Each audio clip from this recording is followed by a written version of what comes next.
Hello everybody, my name is Tazzle, and as you probably know, the 1.16 update overhauls the Nether. It's releasing likely within a month, and the snapshots are currently in the bug fixing phase, meaning that no new features are being added.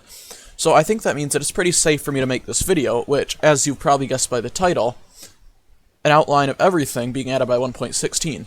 And by everything I mean the major features, aka I'm not going to outline all the bug fixes and all the little tweaks. Let's get into it. Right, so first up are the blocks, and we're going to start with basalt. So as you can see here, this is just plain basalt. It generates in basalt deltas and the soul sand valleys. It can be placed directionally, like logs, as you can see. It's placing on the side, other direction, like that. It can be polished like this. I personally really like how this looks. I think it looks pretty good. And it generates whenever lava touches blue ice, so you can make some pretty cool bridging machines with that, like Mumbo Jumbo did. You should check him out, he makes some pretty cool stuff. Anyway, that's basalt and polished basalt. Next up is ancient debris. You've probably seen it before or heard of it. It's very rare, much rarer than diamonds, and it can be used to make netherite, which is the absolute top tier of tools in the game. And we'll get into how to make that later. So yeah, only generates in the nether, extremely rare, and you need a diamond pickaxe to mine it. Another block is blackstone, which generates in basalt deltas. I'll outline all the biomes added later, don't worry.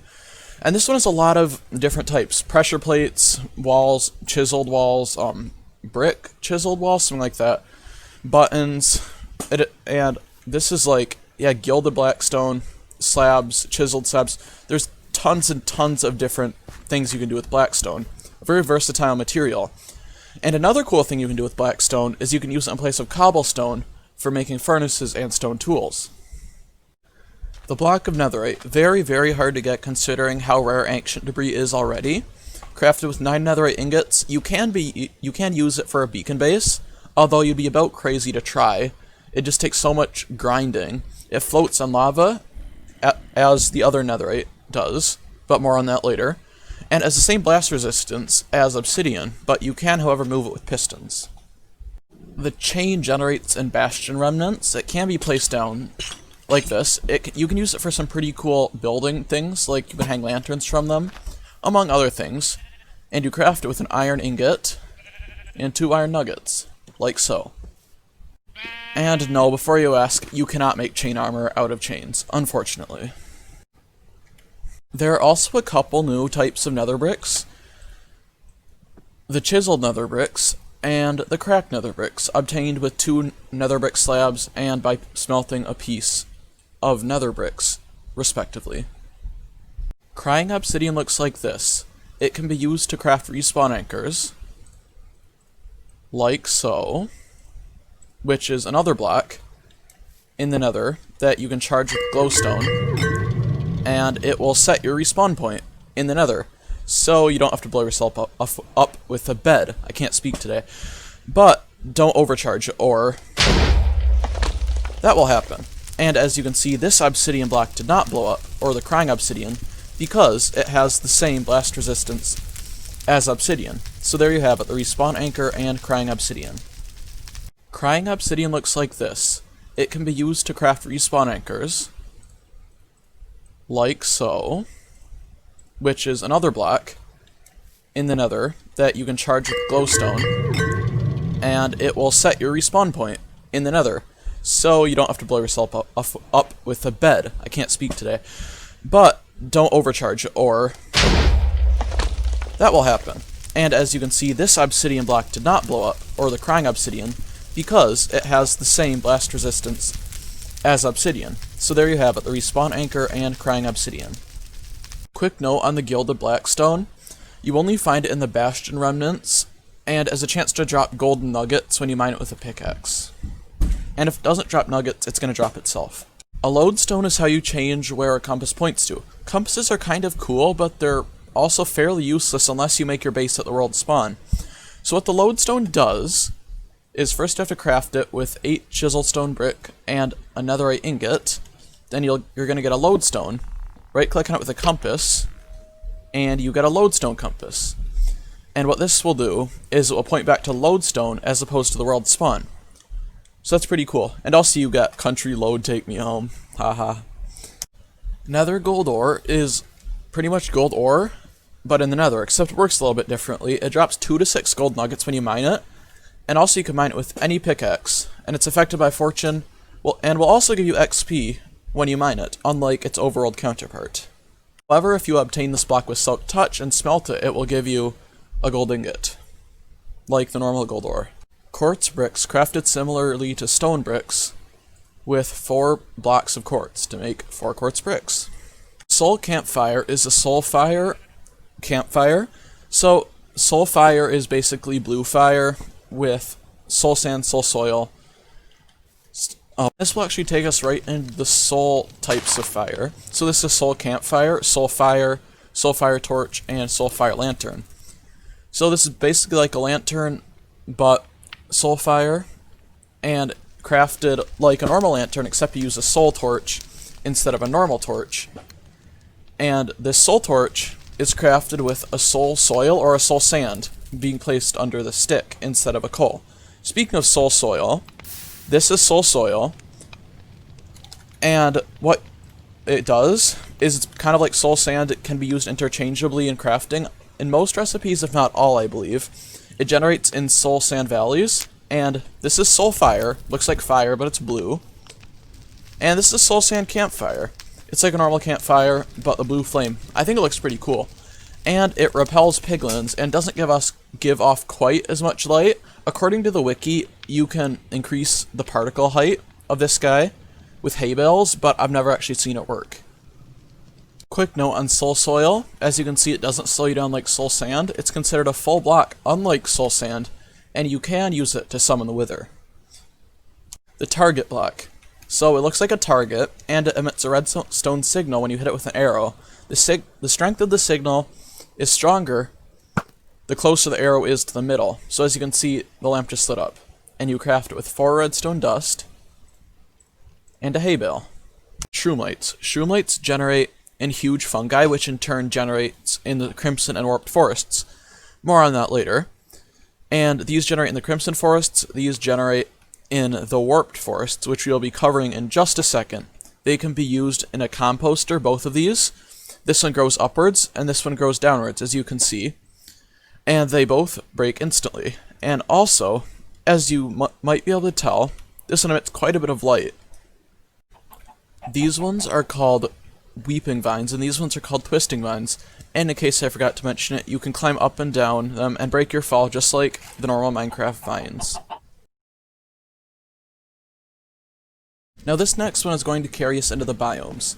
So as you can see, we have a whole bunch of items here, and these are the 2 new types of wood, warped wood and crimson wood. So see, we've got all the normal ones, pressure plates, slabs, fences, trapdoors, doors, and there's all the stripped wood, normal wood, planks. And then there's the nelium, which is what you have to plant these funguses on that I showed you earlier. There's also the roots, so pretty much each crimson block has a warped counterpart. And if you look around, this is the warped forest biome. And this is the crimson forest biome.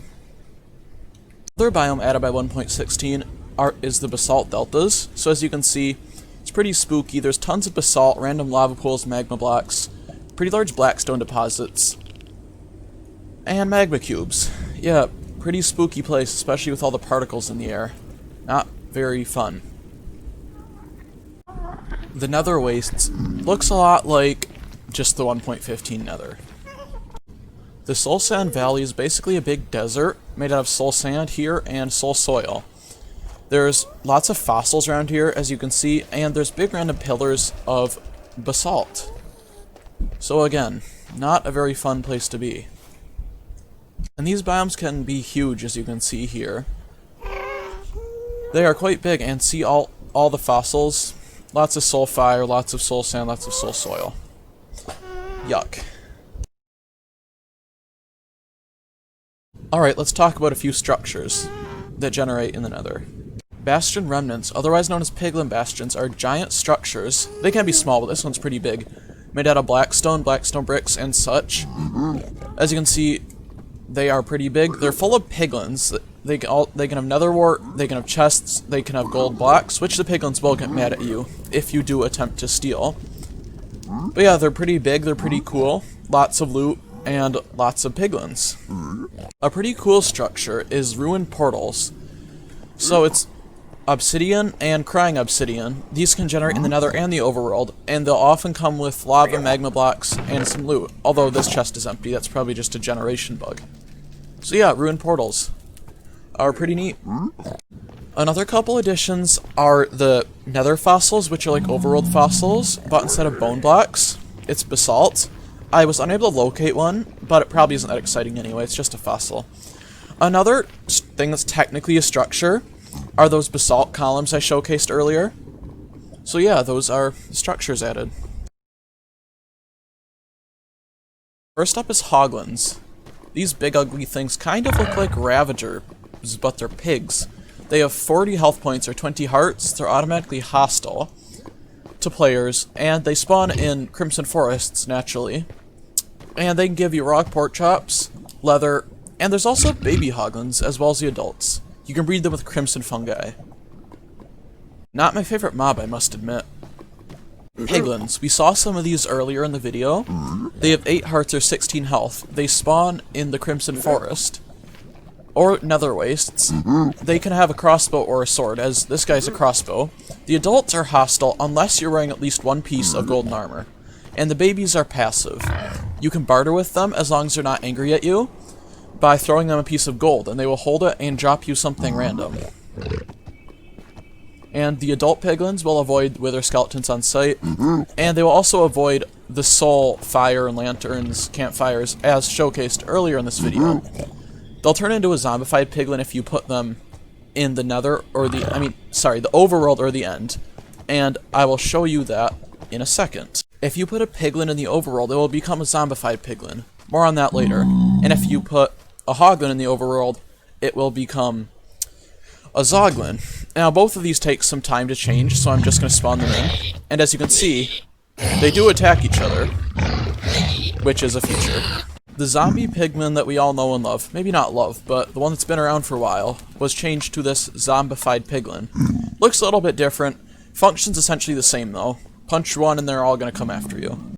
This strider. They walk kind of funny. They're kind of cute, actually. And they have 10 hearts. They spawn in lava oceans.